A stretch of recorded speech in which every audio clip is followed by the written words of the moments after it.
तो मेरे प्यारे विद्यार्थीगण, आप लोगों ने भाग 6 में जहाँ तक पढ़ा, ठीक उसके आगे से इस भाग 7 में मैं पढ़ाने जा रहा हूँ। ध्यान दें, यहाँ पद है, हरि है राजनीति पढ़ी आए, समुझी बात कहत मधुकर के, समाचार सब पाए। एक अति चतुर हुते पहले ही, अब गुरु ग्रंथ पढ़ाए, बढ़ी बुद्धि जानी जो उनकी, जोग संदेश पठाए। गोपियों का कहना है कि हे उद्धव जी, लगता है कि हमारे हरि,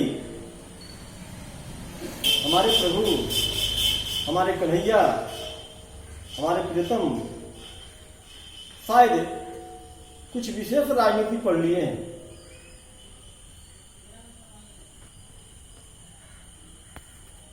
जैसा कि आपकी बातों को सुनने से पता चला, यानी यह पंक्ति है, समुझी बात कहत मधुकर। मधुकर यहां उद्धव जी को ही कहा गया है।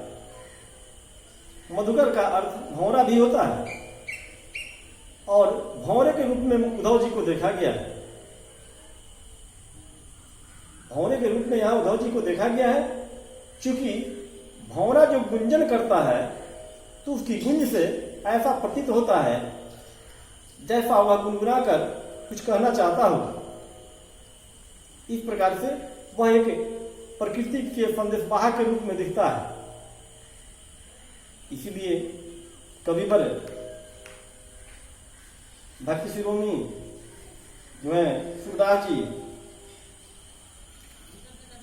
यहां कहते हैं, मधुकर, उद्धव जी को मधुकर संबोधित करते हैं, क्योंकि ये भी कन्हैया के संदेश वाहक बनकर आए हैं। तो गोपियां कहती हैं कि हे उद्धव जी, लगता है कि हमारे हरि राजनीति पढ़ लिए है कुछ विशेष, इसीलिए आपसे उन्होंने जो का संदेश भिजवाया है। और ये सारी बातें आपकी ही बातों को सुनकर मालूम पड़ रही हैं।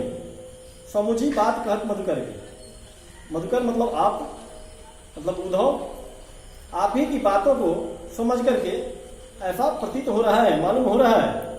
समाचार सब पाए, समाचार को सब उनके बारे में प्राप्त कर लिए और फिर बातों का सार भी समझी।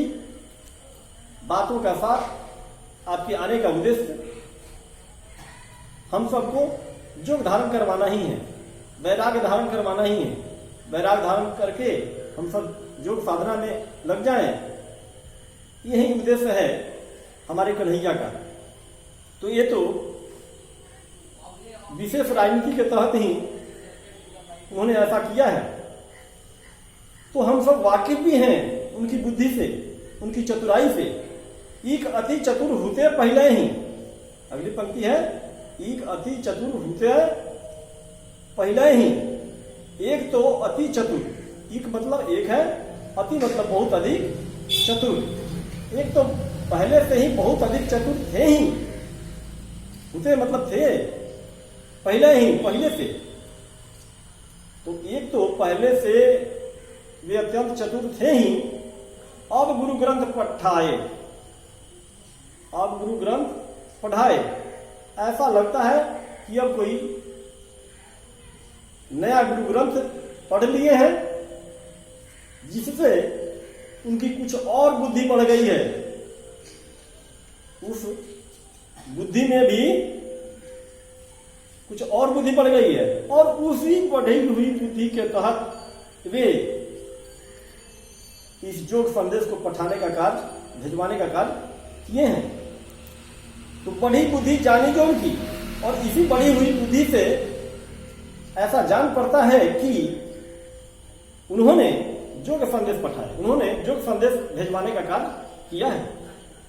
अब अपने मन फेर पाई हैं, नहीं तो फिर है यहां पर कि उद्धव, हे उद्धव भले लोग आगे के, तो इससे तो भले लोग इसके पहले के ही थे, इससे पहले के ही लोग इससे भले हुआ करते थे, जो परहित डोलत धाए, जो दूसरे की भलाई के लिए डोलते धाते थे, यानी दूसरे की भलाई के लिए, दूसरे के भलाई के कार्यों के लिए वे दौड़ते फिरते थे। किसी को कोई तकलीफ है, किसी पर कोई विपत्ति पड़ गई है, कोई संकट आ गया है, वे बिन बुलाए ही दौड़े दौड़े चले जाते थे और उनकी समस्याओं का समाधान किया करते थे। तो वे तो पहले के ही लोग भले थे। तो उद्धव भले लोग आगे के, मतलब पहले के ही, जो पर मतलब पराए, हित मतलब भलाई, दौलत धाए मतलब दौड़ते फिरते थे, जो दूसरे की भलाई के लिए दौड़ते फिरते थे, अब अपने में मन फिर पाई हैं। तो क्या उद्धव आप ही बताएं कि कन्हैया जो मथुरा जाते वक्त हम सब का मन चुरा लिए थे, क्या अब चाह करके भी हम सब उनसे अपना मन वापस पा सकती हैं? अब अपने मन फिर पाई हैं, क्या अब अपने ही मन को कन्हैया से वापस कर सकती हैं हम सब? नहीं, ऐसा संभव नहीं है। चलक जो होते चुराए, जो मथुरा जाते वक्त उन्होंने चुराया था, उस मन को हम सब क्या फेर सकती हैं? नहीं, कतई नहीं। ते क्यों अनिति करें? तो फिर ऐसी स्थिति में जरा बताएं, जब एक राजा भी है, एक प्रेमी होने के नाते, एक सच्चे प्रेमी होने के नाते भी उन्हें अपने किए गए वायदे से नहीं मुकरना चाहिए था, और एक राजा भी है, वो भी न्यायप्रिय राजा, और ऐसे न्यायप्रिय राजा से ऐसी हरकत क्यों हुई? ते क्यों अनिति करें आपुन? वे भला क्यों अनिति, खुद से ही अनिति क्यों करने लग गए? वे भला खुद ही क्यों अनिति करने लग गए? जे और अनिति छुड़ाए, जो दूसरों की अनिति छुड़ाया करता था, वे अब खुद क्यों अनिति करने लग गए? जो दूसरे की अनिति छुड़ाया करते थे,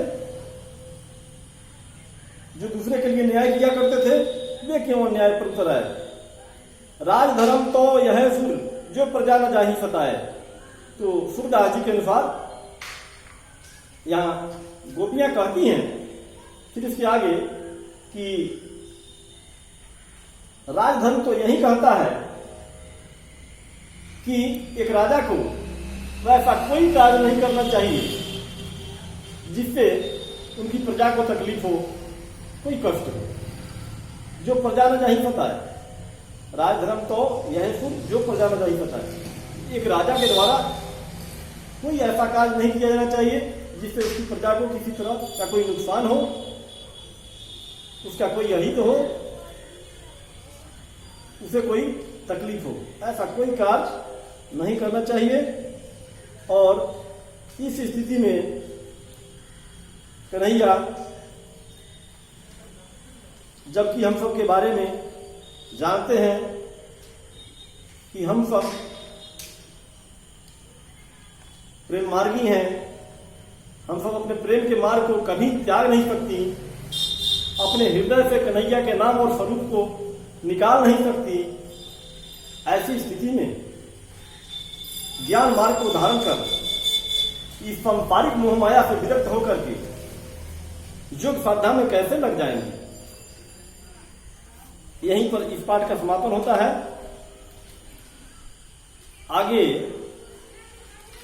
आगे हम लोग पाठ संख्या 2, ठीक है, तो अगले भाग में हम लोग नए पाठ यानी पाठ 3 को पढ़ेंगे, क्योंकि पाठ 2 दोनों इकाई परीक्षाओं के बाद में पाठ्यक्रम में आता है। यानी संकलित परीक्षा 1 के बीत जाने के बाद दूसरे संकलन में उसको प्रारंभ किया जाता है। पाठ्यक्रम का ऐसा ही निर्देश है, पहले से चला आ रहा और नए निर्देश में भी वही है। तो इसलिए अब पाठ 1 के बाद हम लोग पाठ 3 पढ़ेंगे। और चूंकि एक ही भाग में 2 पाठों का अध्यापन हो, ऐसा ठीक नहीं हो पाएगा, इसलिए यहाँ अव्यवस्था बहुत कम देर में ही इस वीडियो को समाप्त करना पड़ रहा है।